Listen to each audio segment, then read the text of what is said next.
Think it's more likely it would be due west. Am I to understand looking at this that we're back in that bloody swamp? Yes. So how sure are you of this? Me? Yeah, absolutely sure. I don't care how difficult it is. I really don't. I mean, I'll go in there by myself. And that, Rick Lag, is why you are going to find this. Just 3 minutes ago, Rick and Marty Lagina may have finally hit the jackpot deep within the tunnels of Oak Island. For 8 years, they've been tirelessly excavating this enigmatic location, driven by tales of treasure buried by Spanish pirates, British soldiers, or perhaps the mysterious Knights Templar. Their most tantalizing clue came when they drained a swamp and unearthed an ancient spike dating back 300 years and possibly linked to a Spanish galleon.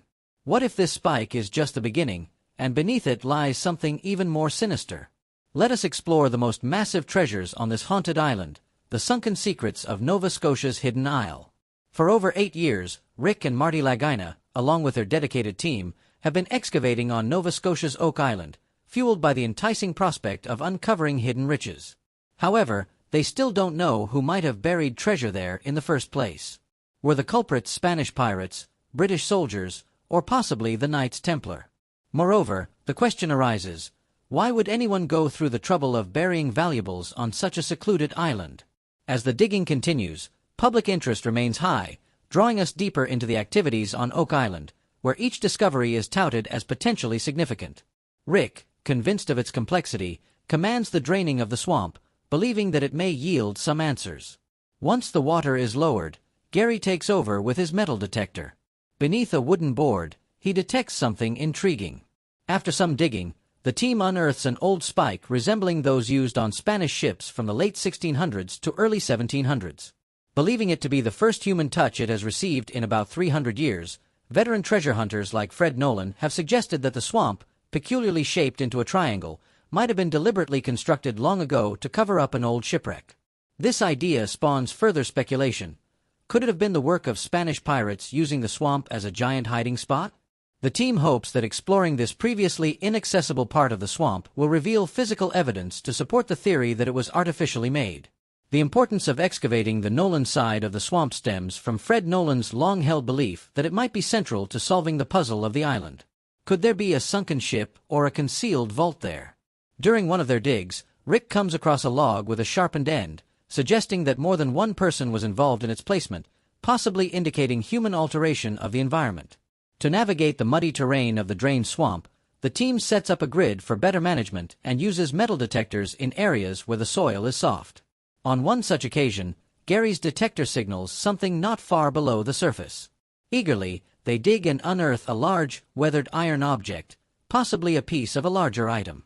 Examining the artifact, they notice distinctive grooves and bends, speculating it could be part of a chest or perhaps a bracket from a ship.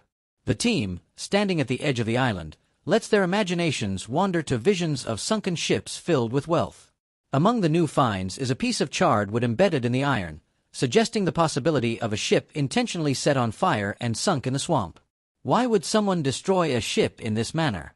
The action implies an attempt to hide something valuable or important. In the southeastern part of the swamp, the team discovers what looks like a stone pathway or perhaps part of a ship's dock buried under the mud and water. This significant find sparks a flurry of discussions about its historical implications. Dar Spooner suggests that the stone layer they uncovered dates back to the early 1700s, possibly indicating that the pathway was used for transporting valuable goods. The team's next find with their metal detectors is about to change everything. In the money pit's hidden structures, Gary and his teammate continue their search with metal detectors, their excitement mounting with each signal. They soon uncover an ancient pin, its surface weathered by time. The pin resembles a plumb bob, a tool used in building and surveying for centuries. This discovery leads to speculation about its origins and possible connection to early colonial activities or even earlier times. As the group gathers around the newly found pin, they consider its importance and how it might link to other historical finds or structures on the island. Nearby, a wooden structure starts to emerge from the muddy ground, raising questions about its relationship to the legendary money pit. The team anxiously awaits a report from Steve Guptill, the surveyor, hoping his findings might provide the breakthrough they need. With renewed determination, they press on with their exploration, driven by the hope of uncovering the long-sought answers about Oak Island, careful not to overstate the significance of each discovery as conclusive evidence. Steve starts his briefing by noting the similarities between the old cobblestone path uncovered last year and the new cobbles they were currently standing on. He points out how these matched the surrounding land levels quite closely, suggesting they were purposefully aligned to head north toward the Money Pit's Grid C1.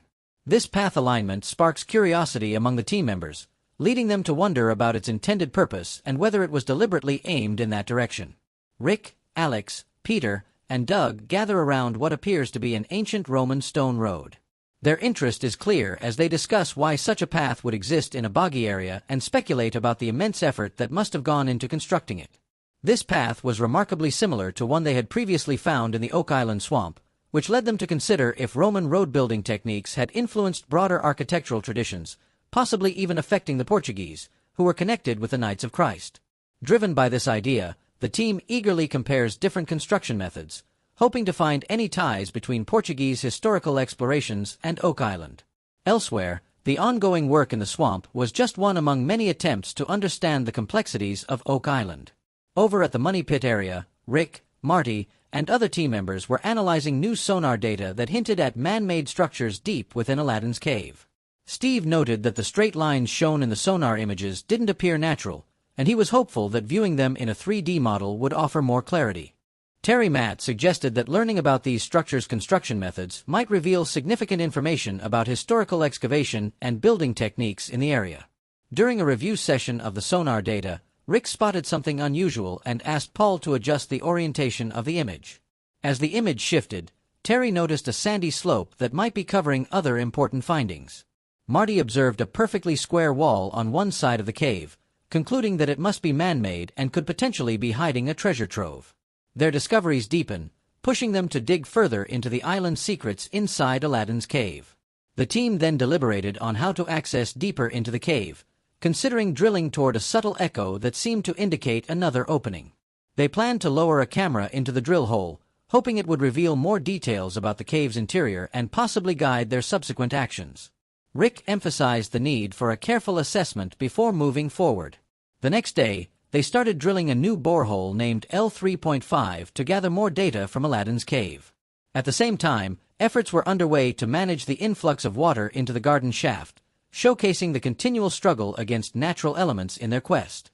Meanwhile, at the Interpretive Center, Craig Tester, Peter Fornetti, Jack Begley, and archaeometallurgist Emma Culligan consulted with blacksmith expert Carmen Legg about intriguing artifacts from Lot 5, a metal strap and a heavy fastener. These were thought to possibly belong to a 17th-century chest or trunk. Carmen's examination, combined with Emma's detailed scans, revealed features consistent with a clasp from a small chest, corroborating the suspected time frame and adding another layer of historical context to their findings. In another part of the site, archaeologists Helen Sheldon and Moya MacDonald were investigating changes in the soil composition on Lot 5. Their excavation led to the discovery of what looked like a barrel strap with an attached nail, which exhibited a greenish tint, a sign of copper use known for its resistance to corrosion. This find connected back to earlier discoveries of wooden cargo barrels near the Stone Road or Ship's Pier in the swamp, suggesting a historical operation that might have used the swamp as an open harbor for transferring goods to the Money Pit. These discoveries prompted the team to speculate about the strategic importance of Lot 5 in the broader context of Oak Island's activities. They hypothesized that this area might have served as a staging ground for the constructions and operations around the Money Pit, adding another piece to the puzzle of human activity on the island. Their discussions and findings continued to fuel their enthusiasm as they pieced together the historical narrative of Oak Island. As the artifact was safely stored for later examination by Emma, Jack joined Helen and Moya in searching the area for historical clues on the island, though it was uncertain whether their efforts would yield any notable discoveries. Meanwhile, those at the Money Pit were filled with anticipation as they awaited the results from borehole L3.5, eager to see if it would provide insights into what was affectionately referred to as Aladdin's cave. Overseeing the drilling, Terry, Ma, and the island's historian Charles Barris targeted a large underground space believed to be around 150 foot down. Mike from the drilling crew reported that he reached the cavern at about 141 feet, encountering a small gap before hitting the usual bedrock and gravel. Steve from the excavation crew confirmed reaching the cavern, and they decided to lower a camera to get a better look inside. The camera, built to work in dim light and equipped with a 360 degrees view, was meant to give a detailed look at the environment inside the cavern. Terry and Steve watched the feed, hopeful to uncover something substantial in the depths of the cavern. Terry was particularly struck by the size of the cave and the presence of minerals in the water, suggesting it might be the location of the so-called offset chain believed to be linked to a valuable find. New findings fueled their quest, driving the team to seek even deeper truths, the stone foundations of history. As the camera sank into the dark waters of Aladdin's cave, the team strained to make sense of images blurred by the disturbed sediment. The camera captured jagged edges and straight lines, possibly signs of a damaged cavern wall. They focused on what looked like a wall's edge, and excitement grew when the camera seemed to reveal a man-made entrance, stirring up more sediment. Alex and others watched eagerly as the footage displayed what looked like an opening or the beginning of a hallway. Excited by this potential breakthrough, Alex called Terry Matt over to view what might be an important discovery. The prospect of a man-made entrance fueled hopes of finding something significant beyond it. As they lowered the camera further, it revealed a distinct area between two sidewalls. Although the murky water made it difficult to see details, Steve proposed using sonar to better gauge the cave size, and the team agreed to conduct a sonar scan from this new position. The next day, the team from Decontracting Limited pressed on with their work near the shoreline on Lot 5. Jack Begley, Jamie Kuba, Moya McDonald, and Fiona Steele were careful as they dug through the layers of a puzzling stone foundation. As they delved deeper, Jack pointed out shifting rocks, indicating the need for careful excavation. They found artifacts that suggested they were uncovering a historically significant structure. Moya noted the large rocks, thinking they were part of a wall, leading the team to speculate about a structure that could be older than the money pit. Fiona believed that revealing these features could help identify the original builders and their connection to the island's history.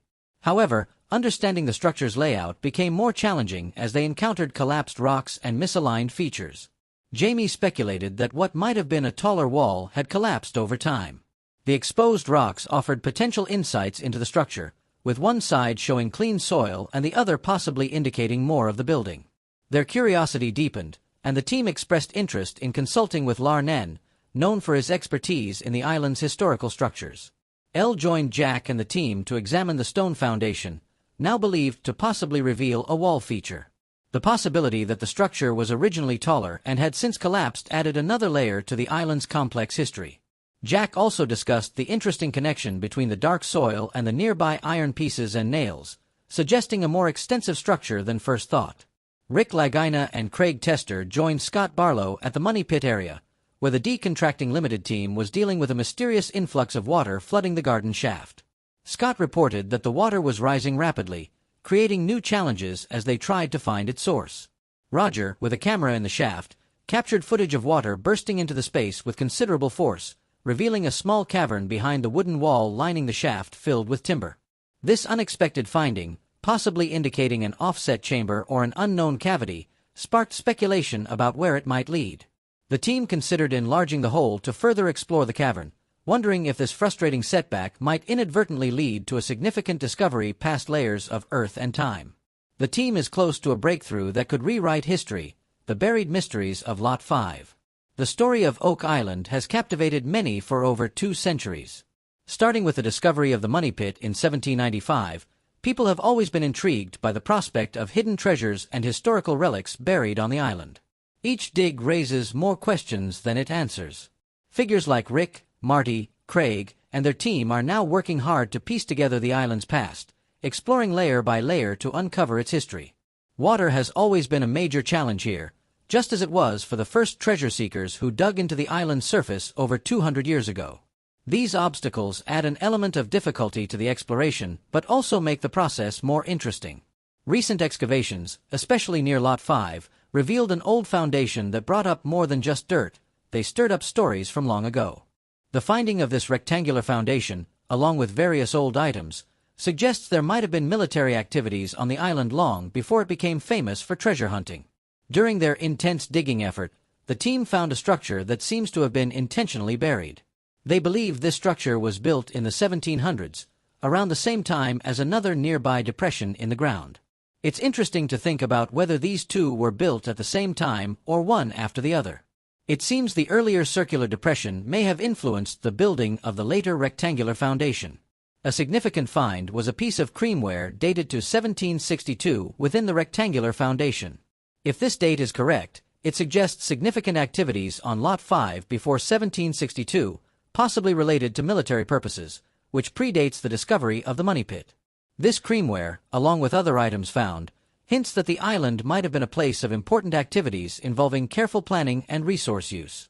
As digging continued, more pieces of creamware from the mid-1700s were found, along with a fragment of a valuable porcelain teacup. The quantity and quality of these items suggest that the area saw frequent and possibly wealthy activities, challenging the simple stories of treasure hunting that have long been associated with Oak Island. The structure itself turned out to be more complicated than first thought. Initially believed to be a basic rock-lined pit, further digging showed that the center was filled with loose rocks, unlike the well-preserved surrounding areas. This difference led to new thoughts about why the foundation was built.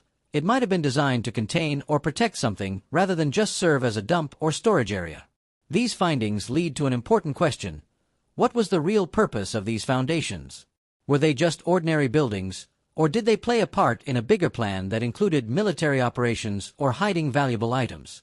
The fact that these structures were built before the island was officially divided into lots by Charles Morris in 1762 and before the discovery of the money pit adds importance to their historical role.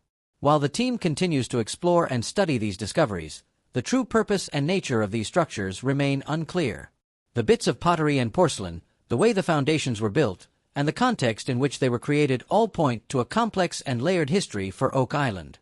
This history goes beyond the simple tales of pirates and buried riches that initially attracted explorers to its shores. The island continues to hold back its complete story, offering only small glimpses into its past, leaving those digging into its soil to wonder about the real events that took place on its intriguing landscape.